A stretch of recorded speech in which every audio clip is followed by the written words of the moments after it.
Ureli Solorio Rivera getting 2 life sentences today without the possibility of parole for the murders of her sister Yaneli and her infant niece, as her boyfriend, 29-year-old Martin Arroyo Morales, gets 22 years for voluntary manslaughter. But inside the courtroom, it was the father of these sisters making the plea that Arroyo Morales should have a longer sentence. Yo creo que están tomando una mala decisión. He is the one guilty of all of this. I know that you're trying to do what's right, but as a father, I already lost one daughter, and I do not want to lose another one just because someone got away with it. A desperate plea from the father of sisters, 25-year-old Ureli Solorio Rivera and 18-year-old Yaneli Solorio Rivera, and grandfather of 3-week-old Celine, to shift blame to Ureli's boyfriend, 29-year-old Martin Arroyo Morales. That attempt failing. She will never be on parole. She will die in prison. Judge Brian Alvarez sentencing her to 2 life sentences for shooting and killing the young mother and infant in their sleep at their Fresno home on September 24th, 2022. So Mr. Solorio is going to be losing 2 daughters today.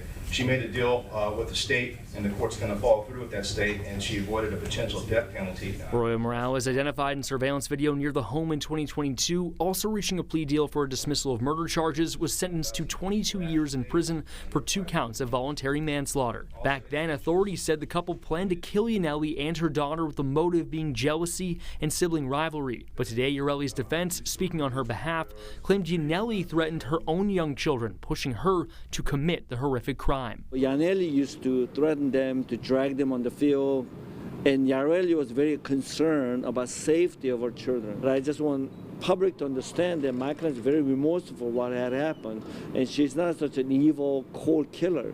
This was done out of love for her children, for the safety of her children. Both Solorio Rivera and Arroyo Morales are being transferred to state prisons, and once again, Solorio Rivera is not eligible for parole. Reporting here in downtown Fresno, Ben Morris, KSEE24, local news that matters.